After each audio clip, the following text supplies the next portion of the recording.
Levez les deux mains. Dieu est bon.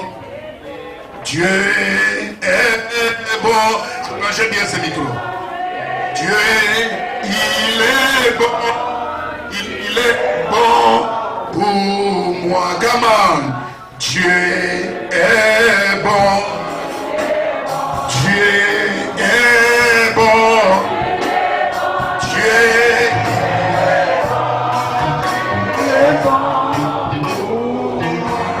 Dieu est tellement merveilleux pour ce matin. Il nous a accordé la vie. Il nous a donné la respiration. Il nous a donné la santé. Nous pouvons encore rendre grâce à Dieu. De lui dire merci Jésus pour tout ce que tu as fait pour moi. Tu m'as donné la force et l'énergie. Il y a des gens qui voulaient être en vie ce matin. Ils sont morts. Nous ne sommes pas plus que eux. Mais c'est par la grâce de Dieu et par la miséricorde de Tout-Puissant. Remerciez Dieu pendant mes minutes. Alléluia, alléluia, alléluia. Rosa. Voilà pourquoi je te rends grâce. Au nom puissant de Jésus.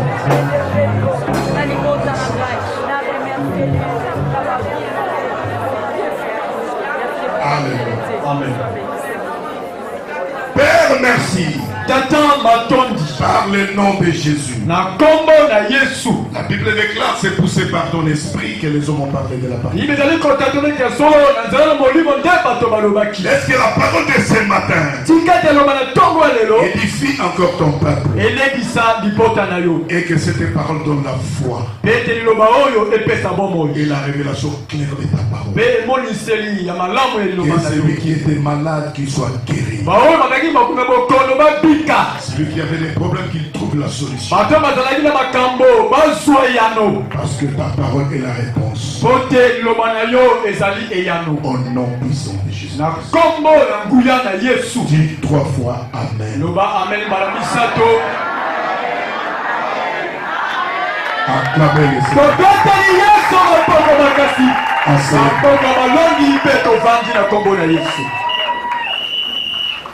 Je remercie mon pasteur pour cette occasion qu'il m'a accordée. Parce que prêcher en Dibou, c'est jouer au stade Kamagnon.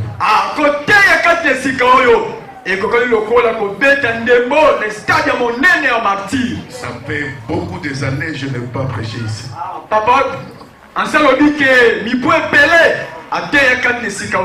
Merci papa pour cette confiance. Je remercie les anciens, le pasteur et tous les mamans, serviteurs et servantes Que votre présence soit une bénédiction pour vous. Je vais parler ce matin un thème très important.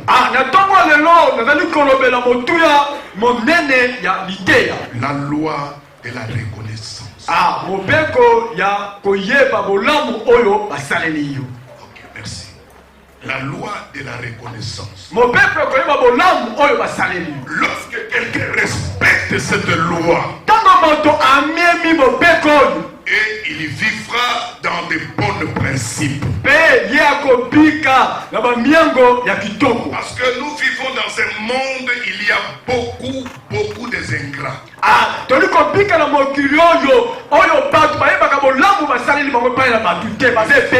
Tu lui fais du bien, mais en retour, il te rend les biens par le mal. Alléluia. Suivez-moi très bien. Parce que j'avais prêché ce message la fois passée. J'avais parlé la fois passée. Mais ici, je vais un peu changer sa méthode pour nourrir un peu ma prédication.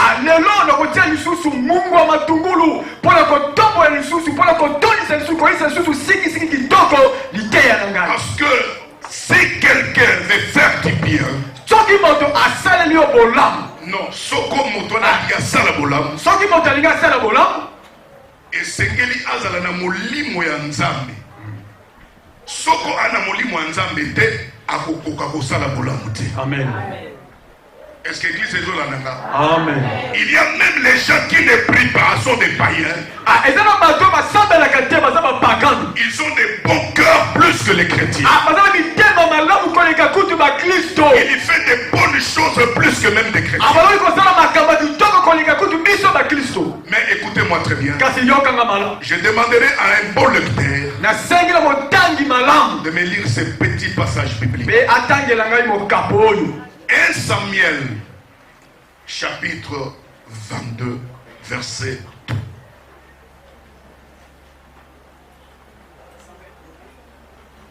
Verset 2.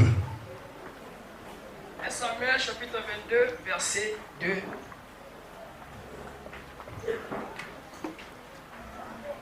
Je lis au nom de Jésus. Tous ceux qui se trouvaient dans la détresse, qui y avait de créanciers ou qui étaient mécontents, se rassemblèrent auprès de lui et il devint leur chef. Ainsi, non, verset 2, Mandela pour église comprendre. Tous ceux qui se trouvaient dans la détresse, qui avaient des créanciers et qui étaient mécontents, se rassembla auprès de lui et il devient leur chef. Amen. Amen. Lorsque quelqu'un est mécontent, il y a des choses qui se passent dans son cœur, ou les choses qui se passent dans sa vie, ça lui rend mécontent. Mécontent signifie quelqu'un qui n'a plus de choix. Il a toujours des comptes à rendre quelque part, même dans le visible.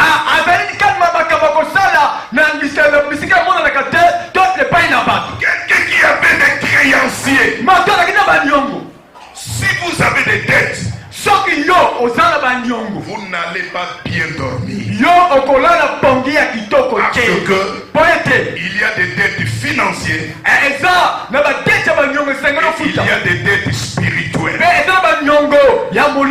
Quelqu'un qui est piqué par les démons, piqué par les sorciers, piqué par toutes sortes de problèmes, il ne peut jamais dormir.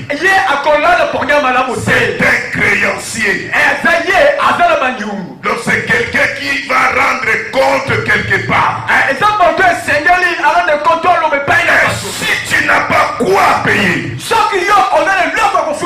toute ta vie, tu seras dans les problèmes. Alléluia. Amen. Si vous n'avez pas quelque chose à payer, vous n'aurez rien. Et la Bible déclare tous ces gens qui avaient de tels problèmes se rassembla auprès de lui. Et il devient leur chef. Laisse-moi te dire, nous qui sommes là, on avait des problèmes, on avait des créanciers, on ne dormait pas, on n'avait pas la joie, on n'avait pas la paix, on avait beaucoup de problèmes. Mais lorsque tu as fait grâce, Dieu a fait grâce, on s'approche devant une personne, et il devient notre chef. Il est capable, par ses prédications, par sa parole, par sa foi. Aujourd'hui, nous pouvons récupérer ce que nous avons perdu. Alléluia. Amen. Je vais arriver. Cette histoire, je l'ai tirée entre Abigail et Nabal. Mais pour nourrir notre message par la foi, il fallait élever la foi. Parce que si quelqu'un n'a pas la foi, il n'aura pas cette reconnaissance. Il vivra toujours dans l'ingratitude et dans l'incrédulité.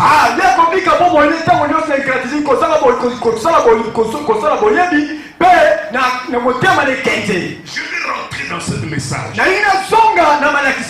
Mais dans mon introduction, dis à toute personne qui est ici, Dieu vous aime. Tu n'as pas écouté.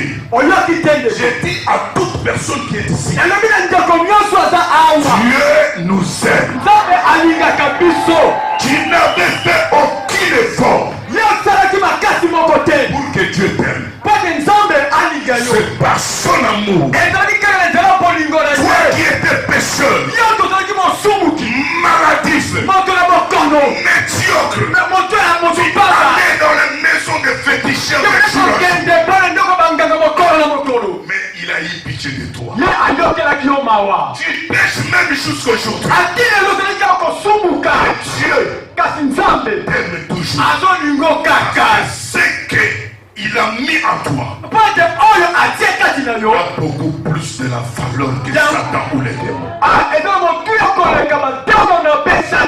Donnez-moi le deuxième verset biblique. Colossiens chapitre 2. Verset 13. Descendez.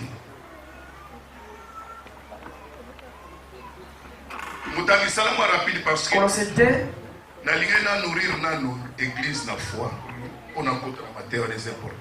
Colossiens 2, chapitre 13. Vous qui étiez morts par vos offenses, quand il dit vous, mettez-vous dans cette place. C'est l'apôtre qui parle par l'inspiration de Dieu. Vous qui êtes morts par les circoncisions de votre chair. Écoutez la parole. Et par la circoncision de votre chair, il vous a rendu à la vie avec lui, en nous faisant grâce pour toutes les offenses. Il nous a rendu la vie par la grâce, non par la force, non par des chaînes, non par des prières, mais c'est par la grâce, au moyen de la foi, tu as la vie, non seulement un simple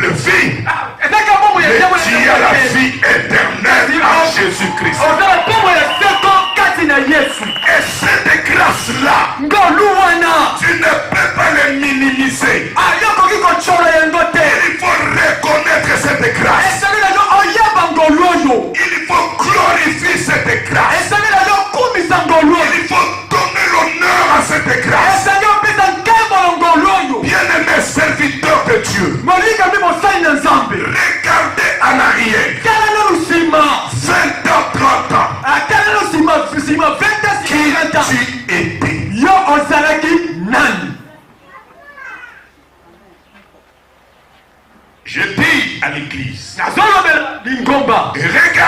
en arrière. 20 ans, 30 ans. Ou 20 ans, 30 ans. Qui tu étais? Yo ozalaki lolenge nini, ozalaki ndenge nini. Nous on dormait ici. Je connais tous les 4 coins de Dieu. Ah, biso tumani kolala awa. Na yebi tous les 4 coins le pango. Nous on dormait ici. Tumani kolala awa. Je bénis le pasteur Joël. Ah, la bamboli. Motai Joël. Il faut être reconnaissant. Ah, zala reconnaissant. Tu as grandi à l'intercession. Yo koli kati na lo sambo l'intercession awa. Mais Daddy vous aime beaucoup. Ah, papa alinga komi. Le pasteur vous aime beaucoup. Pasteur vous alinga komi. Sois toujours reconnaissant. Ah, zala reconnaissant. Yeba bolam. Nous on dormait ici. Biso tumani kolala awa. Je vais arriver. Nakokoma. Un jour, Moko. je travaillais quelque part. Na wana ko sala bisika songolo. Moi je suis chauffeur. Ah, nazalaki motambu simutuka. On avait une croisade ici. Tozalaki na milulu minene liboso awa. C'est moi qui étais le modérateur. Ah, papa ase azalaki motambu si milulu. Je demandais la permission au patron. Na sengi permission pa na mokolo mutuka. On a la croisade, moi je me fais attendre. Ah, tozala milulu moka makasa tuka na kuya tele. Ah, longa banza binzambe na bina pamba wana. Je modérais à la croisade. Après 3 jours, la campagne est finie et je dis au pasteur, on m'a chassé du bout. Ah, ngai na tapaki milulu mikolo misato na suka milulu na bina papa ba bengani ngala mosala. Nous avons un homme de Dieu et les représentants de Dieu. Ah, toza na moto na nzambe awa. Toza na moto moko aliko talisa biso nzambe nesika oyo. Elle dépend de votre croyance, de la manière où vous allez les conserver et de les voir. Ah, et d'ailleurs qu'on dépend de l'olenge na yo au monde la cahier, l'olenge na yo au tale la cahier. Moi je sais que le pasteur m'aime beaucoup et moi aussi je l'aime. Ah, parce que l'on dit qu'ayedi que papa passe voix alinga mingi peyepe alinga cahier. Écoutez-moi très bien. Yo ganga malam. Pour que le pasteur vous aime, Pas de papa alinga yo. il faut premièrement Loko liboso. vous Yo. commencez à l'aimer plus. Banda kolinga ye koleka. Parce que na Pierre, na Jésus, on a olinga moninga mingi, c'est Pierre. Na Pierre, na Jésus, on a olinga moninga mingi, c'est Pierre. Mais Jésus, vous avez olinga Pierre. Mais dans la Bible, ma question est qui? On va embrouiller Jésus trop. Mais tellement Jésus a monné qui te moutou à l'inganga mingi. Il fallait n'articuler les responsabilités. La PC mokumba moko. Donc apôtre Nazana va me peler. Mes responsabilités église. Il faut qu'on a moutou à l'inganga. Maman, écoutez-moi très bien. Mama yokanga malamu. Kolinga kate mubala linga ko mingi. Oyoki amonde na lobi. Soko mobala zo lingo mingi. Azape capable ya kolinga su mwasi mususu koleka yo. Oyoki ango. Il faut au santa kake. Yo mutozo linga ye mingi. Ko même oye bomba maki e kopima. Parce que lui, c'est la partie de l'Angalo. Au début, là, tu critiques à la vie.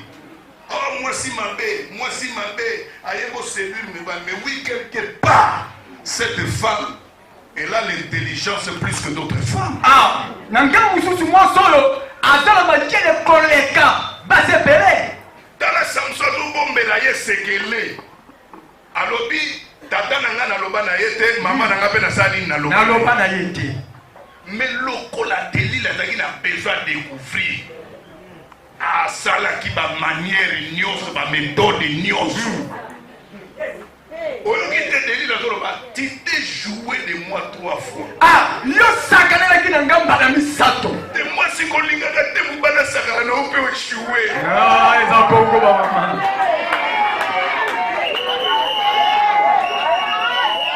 Une bonne femme. Moi, c'est ma langue. C'est amener l'homme jusqu'au bout. Ah, il comme mon bali na yetina suka. Ce n'est pas la fête de l'homme, c'est la fête de la femme. Yango, ezali kambo ya mwasi te, ya mobali te, kasi ya mwasi. Soko mobala zo pimi mbongo mitala yo moko po mibali bazanga na mbongo te ako zanga ya mingi me ya moke ozanga te soka to boya opeso talaka yo moko Quelle est la vie? Tu te joues de moi 3 fois. Ah, yo sakali la ngamba mi sato. Mais tu m'as pas dit là. Kasi yo no mi ngai solo te. Alors comme elle est portinée, alors tungise. Le corps banaki ko tungise tango mulai. Bino ko tungisa pasteur te.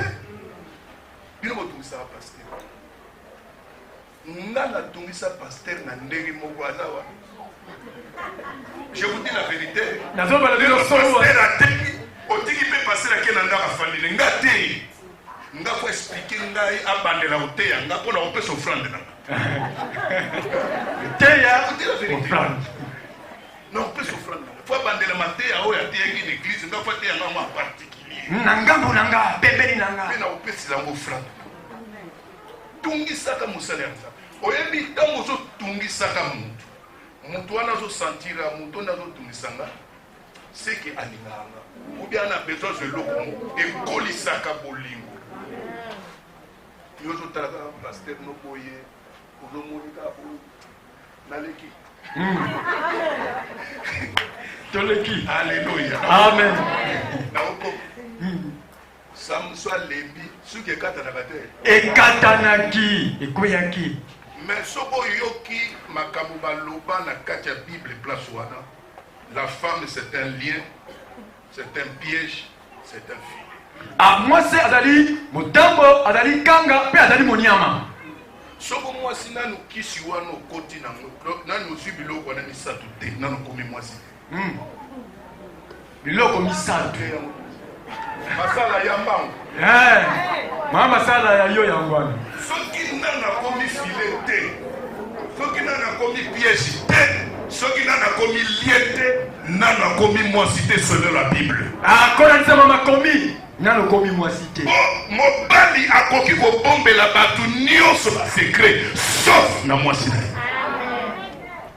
Loba nanga amen. Amen. Na l'équipe place on a pona bunga matéya. Ba bengani ngai. Na ye pa pasteur. Bongo ngala na sala tsama. Ko sala penza bia ba pasi za ba akusambele ya mabe.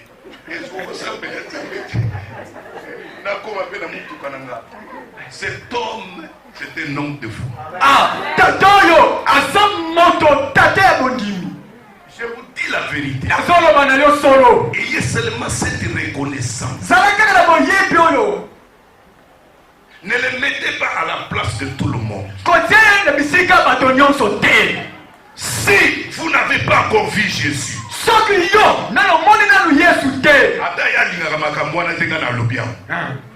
notre Jésus c'est lui. Ah, attends papa boya kanile.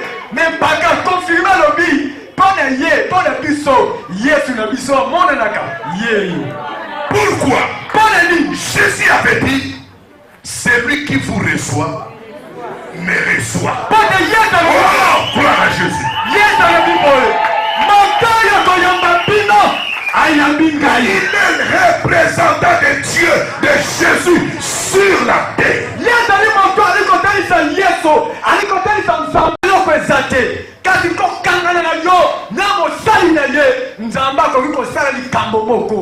Na pimaka na kimbambala. Oyebi kimbambala? Milinga tona osala pa bato mena kamia kimbambala. Robi bika bona komi na wenza bayaka. Na tala ko na nzo komisa. Ah, pasteur, merci. Oyebi, ba ange bazali. Dans la mituka ya kitoko eza nango ya bien. Mais ba toi ba keloteka diamant na ville, ba moni mutuka mususu te ka oyanga. Kaka kimbamba na milinga wana. Ba moni mutuka mususu te ka oyanga. Kaka milinga. Ndenge mutuka eza pan. Te eza pan te. Nazo mais eza ki pan. Mais aka sa eza pan te. Na parce que le rôle des aramistes pour fondre la la vanité. Mais ça y a pas. Ça y a pas la kufa. Ndeko eloko kuka. Tangu kaka batu wana bapoti. Na kipa yangu tuteli mtu nda kwa na kangika po tangu. Bisona na galerie présidentielle. Yango moko démarrer. To tamboli na bango banda tongo tipoko. Bakoti singa pe na kopo wana mbala. Donc azaki chauffeur mais bakoti na kopa. Ya diamant. Amen. Sayo. Couple nyonso ezotambola na Kinshasa.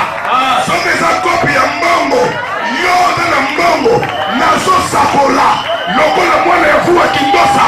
Tika couple wana eya. Le Dieu de miracle est capable d'opérer. Je parle sur la reconnaissance.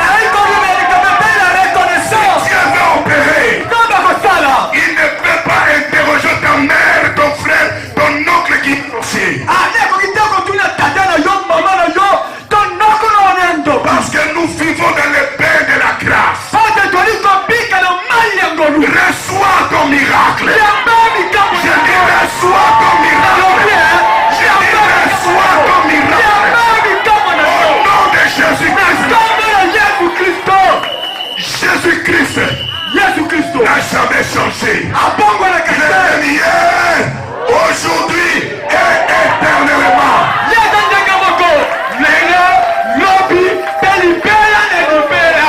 N'enviez personne dans votre vie.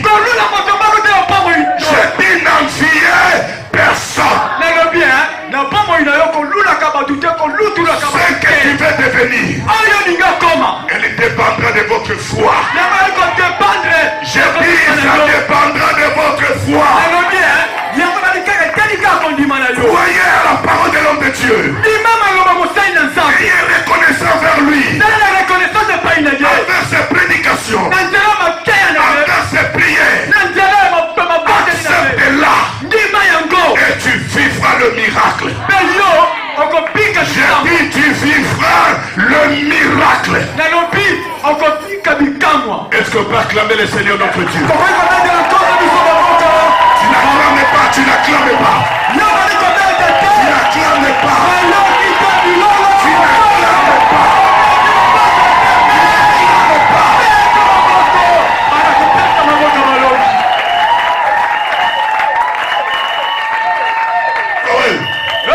Continue na kopo. Talanga na chauffeur. Ndama vous aveuglé bango. Bakoti singa na kopo. 4 personnes. Atika yo bokota na kopo wana. Ate bandaki koleka. Na lobi ata kopo bandaki koleka. Nzambe ya vuwa. Elo wana ba ange. Akokoti so na kopo wana. Nana go to go banana ye. Ayo kite banana banana ye. Banana sa. Banana iboyo. Bete la kolo ya subabu makasi.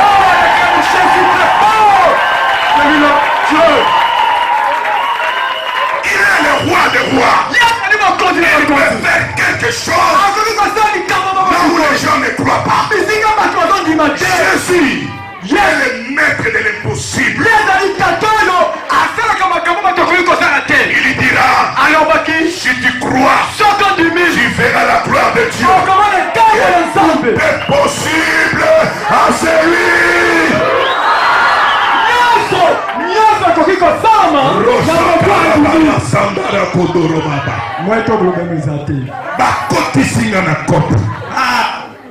Loba nanga amen. Amen. Bakoti singa na kopo. Na kope.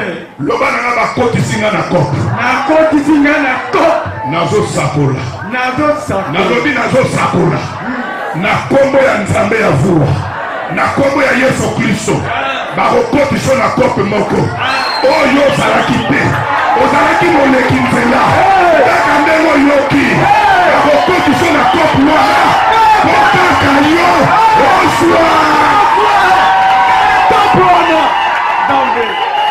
Rekaramanda sakarama. Oh motali kasu. Resekaramandara. Sekerobo sakaramanda. Nyoso mtaka makambo nzambavu. Oli kaka moto wana. Nyoso nzambavu. Kaka tata wana. Yondi maete. Mukama. Na yaki maboko pamba n'église. Yaki maboko pamba. Tala na ozonga na bankuka. Kasu na poche. Oh nyoso nzambe ya vous. Papa pasteur mobanga nzamba kuwa kama konya na batimu zongi sana pedimi de tu verras les choses plus que ça. Mais elle dépend de ta reconnaissance. Ce que tu vois aujourd'hui, elle est peu. La Bible dit, si tu es fidèle dans des petites choses, tu verras les grandes choses. C'est lui qui a crié qui peut dire Amen 3 fois.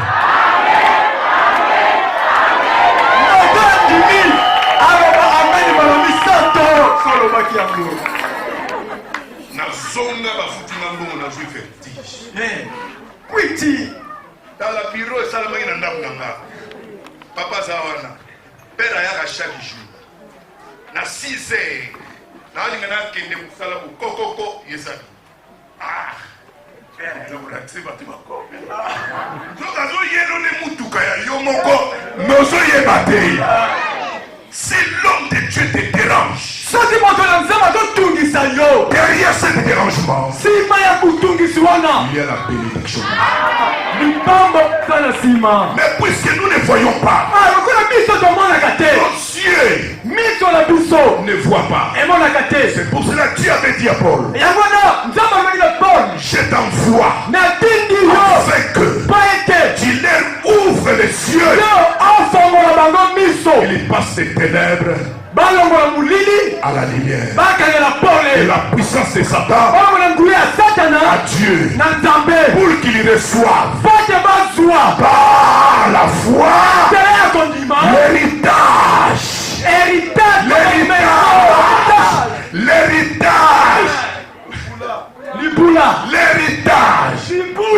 En réalité, un chrétien ne pouvait pas être pauvre. Mon Christo a connu qu'on a mobola beaucoup. A connu qu'on zanga ya mingi. Mais le père, tu ne peux pas. Parce que Dieu a promis dans sa parole. Dites Amen. Et que les gens comprennent très bien.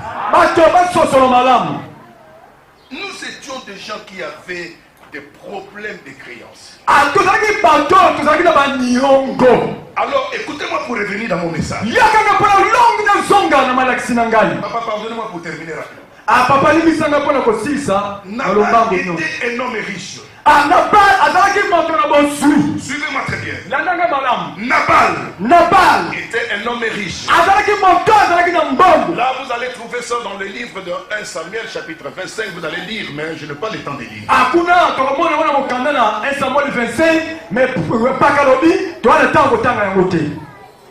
Chaque jour, on lui donnait les rapports.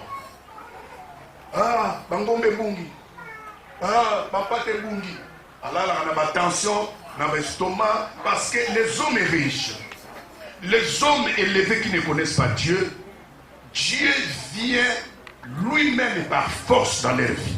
Ah, Baba Zui. Batoy Batombwama. Namukili. Nzambe. Ayake pana bango na makasi nyonso. Na bombo inaba. Biso, ngai personnellement. Ce que j'ai qui m'a cassé à pasteur T. Batuneti biso ko sambe les armes passe 1.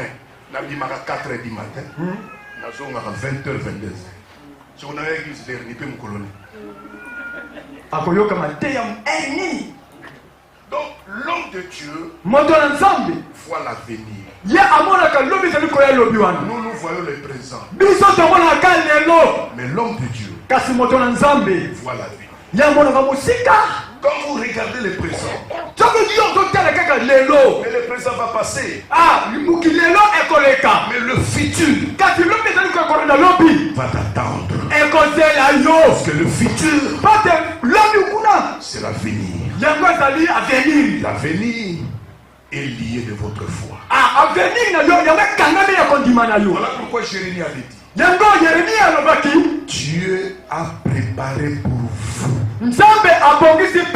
Oh, alléluia. Amen. Dieu a préparé pour vous Nzambe abongisi mpona bino. Les projets. Projet bamiengo. Les projets. Il y a quelqu'un ici. Dans cette maison. Dieu a une grande projet pour ça. Qui a préparé les projets? Non, les projets des malais. Non, les projets des malais. Mais les projets de bonheur, de paix, de joie et de bonnes choses. Reçois cette parole au nom de Jésus. Et cet homme est riche. Vivez dans l'orgueil. Si tu penses que tu en as, tu n'en as pas. Ma soeur, ne compliquez pas les hommes par ta beauté. Soyez toujours reconnaissant. Vers cet homme qui te donne 1000 francs, 2000, 3000, 5000 et ainsi de suite. 1000 francs, 3000 francs, 10 000 francs. Vous les jeunes mariés, soyez reconnaissants vers l'homme qui a fait sortir l'argent. Ton père et ta mère ont mangé.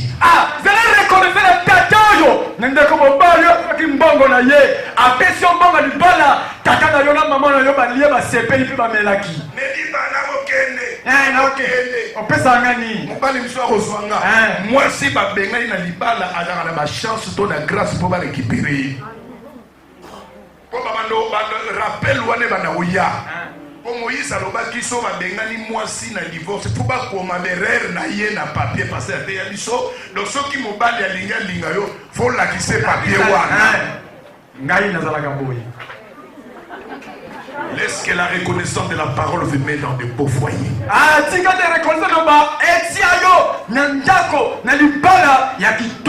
Reconnaissance ya nzambe ya église ya pasteur ya mobali na yo et fandi sa libala na yo na kimia na ndako. Est-ce que l'église se comprend? Il n'a pas été orgueilleux avec tout ce qui s'est passé dans sa vie. Il n'avait pas la paix.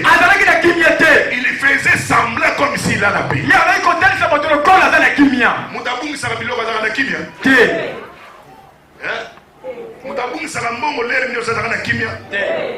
Moi, je suis mobile à l'ingé, le loba kabani, mobile à l'ingé, lobby à kabani, à l'ingé, lobby à kabani, dans la kimia.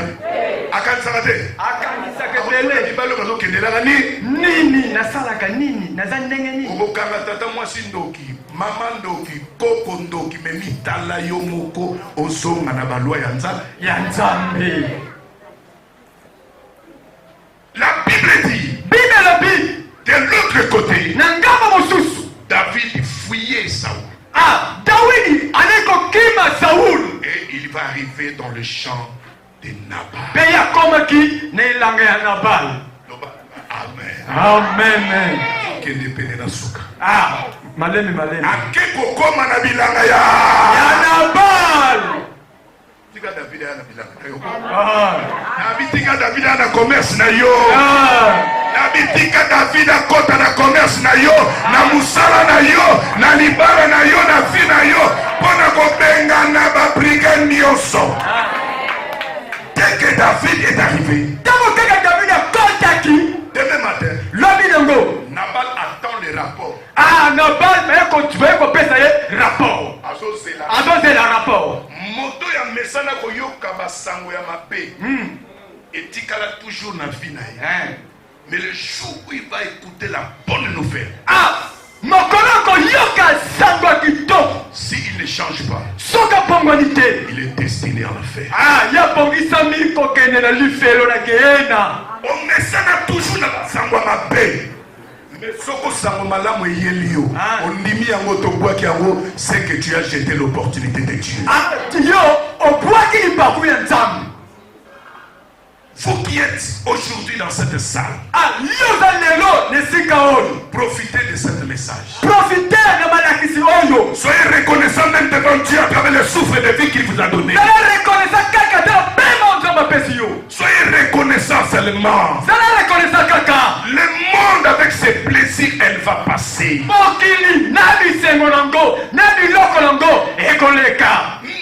Nous buvons, nous mangeons, on fait tout, mais en Jésus-Christ, c'est parce qu'on a une protection divine. Biso, tozali kolia, tozali komela, kasi nyonso wana tozali kosala mo kati na nkolo Yesu pote tobandela minaye. Dès que David est entré, tango kaka David akoti, ba brigand, miyibi, ba okota sauter. Ah, Po ba yebi sola David. Muta koma kolia ti yo aussi bilowa. na libanga kaka mokala. Tanga siko Colossiens po na osuki la. Muta boma déjà Goliath. Yo abosimbela yo Wapi? siko akoti na bilanga ya Nabal. Siko yo muyibi moko ya quartier olobi na kende kota na bilanga ya Nabal na meka kota te oyate. parce que mutamakasi bayokaki ata na solo. Nalobi mutamakasi bayokaki ata na solo. tika solo ya Yesu eyoka na meme na benemi na yo. Solo ya Yesu eyoka na meme na benemi na yo. Dès qu'il entre, Tango koti. nouvelle échange. Ma solo makambo ebongwani. Tika fina yo. Nouvelle échange. Asango nyonso mabe bando oyela yo. Na tombo ya lelo. Nzambe ya lola. Nzambe ya papa fou. Azokota na vie na yo. Azokota na commerce na yo. Azokota na libala na yo. Sango ya malamu ezoya. Nalobi sango ya malamu ezoya. Nabana fanda kaka boy. Bayibi combien? Papa. Te. Eloko te. Lelo. Bayibi te. Bayibi te. Nabana kanisa yango G. Oyokinga? Nabana kanisa yango G maseki. mikolo nyonso bayibaka. Bongo lelo Bayibi te. bayibi te. Ah, peut-être babosanaki bakoya koyiba lo. Balali lobi bake mosala. Bake lisusu. Ntango bato baye nabana lokola bayibaki te lobi. Seki Lelo bakoyiba na nzoka ya po. Sango malamu earetaka te. Soko so yambia misala nango elanda miracle nango elandaka po Yesu atambolaka ye moko te, atambolaka na ikamwana. est-ce que vous pouvez te Yesu moko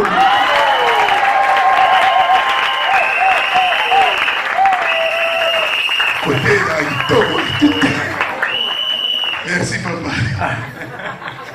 Aïe! Nani? Kuna ok, calme. C'est ça peut-être sérieux. C'est sur le coup. Une semaine, il va y 3 semaines, un mois, 6 mois. Pas de bakiti to bamati. Bamati. Non, parce que bon temps. Nabala baneko lala te siko akomosani. Azona la pongia ba bébé. Nzambe. Azanta ba betere. Ko pensaka te Nzambe akabaka. Dieu ne peut jamais connaître quelque chose gratuitement à une personne. Non. Ndeko, Nzamba pisaka muteloko felete luvunu. Te. Yo fele. Si tu veux que Dieu fasse quelque chose dans ta vie, ne t'attends pas dans des prières gratuites.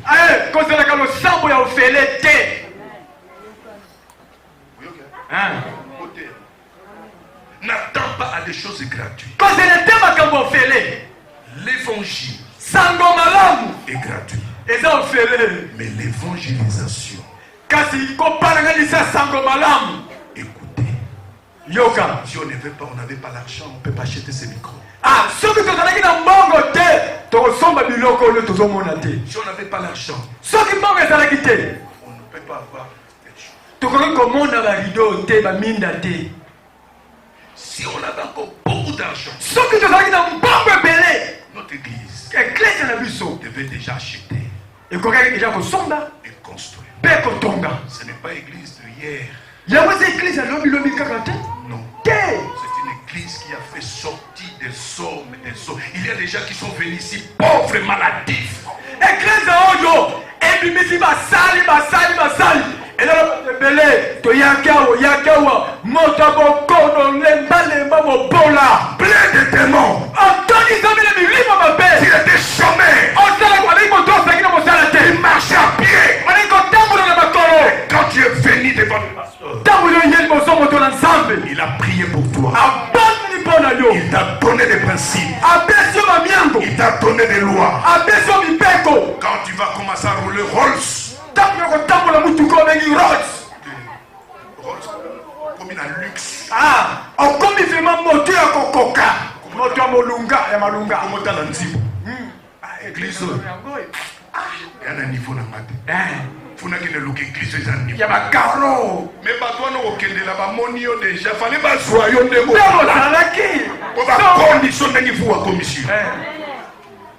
Soyez reconnaissants. Je dis soyez reconnaissants. Il y a beaucoup de gens qui ont l'esprit d'ingratitude. Quand il n'a rien. Pasteur, vous. Papa, je veux ma papa Nangai. Pasteur, vous, et là pour nous on a prêté.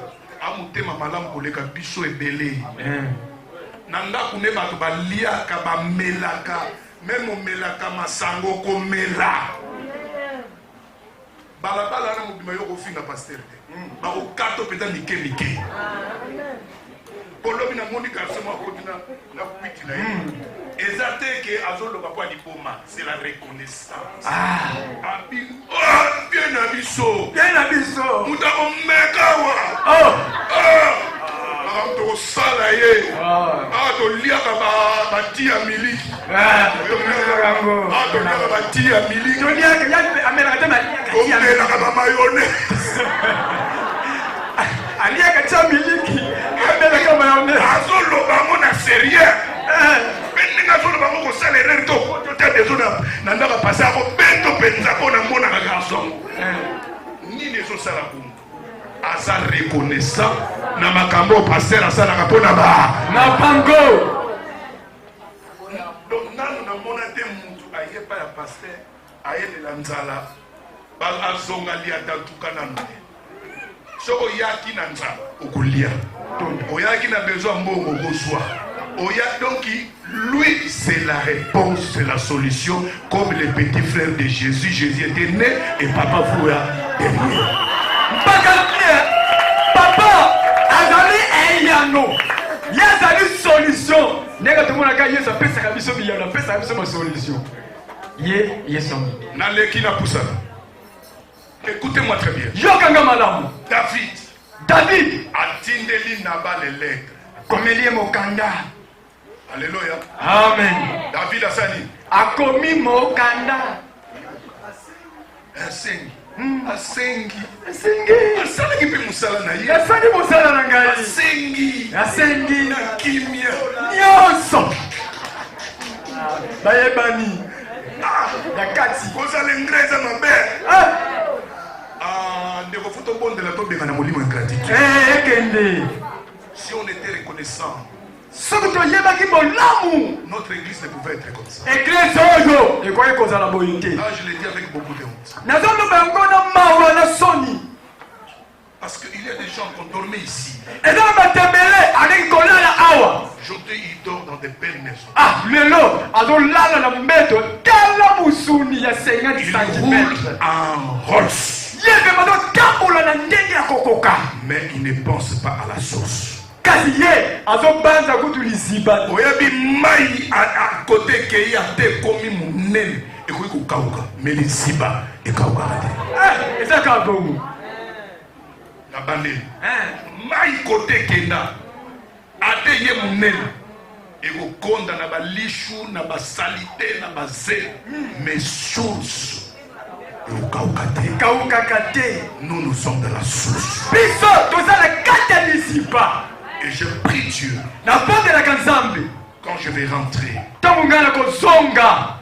que mon esprit soit révolutionné. Et que j'ai parlé à mes amis, à mes collègues qui sont là.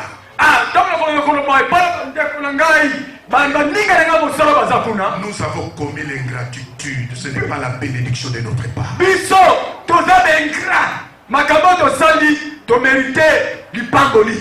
Parce que quelqu'un ne peut pas bien manger, laisser son père mourir de faim. Jamais. David a écrit. Envoie-moi Tindelangai, lipa, un peu de viande. moi musuni, Envoie-moi. Tindelangai. Et avec respect. Et il lui a salué. Alléluia. Amen. Il lui a salué. Et quand il lit la lettre, écoutez l'orgueil. Passez-vous. Papa, c'est belé. Si tu peux avoir plusieurs maîtres, mais tu n'auras qu'un père. Le maître peut te donner une fausse connaissance, mais le père te donnera la vie. La vie chrétienne, non. Ce n'est pas les gens que vous allez rencontrer quand tu vas grandir, mais c'est la base. C'est que tu avais réussi dès le début.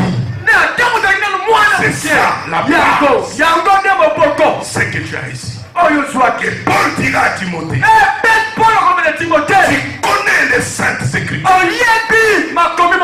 Tu connais les saintes écritures. Il faut penser de qui tu les as appris.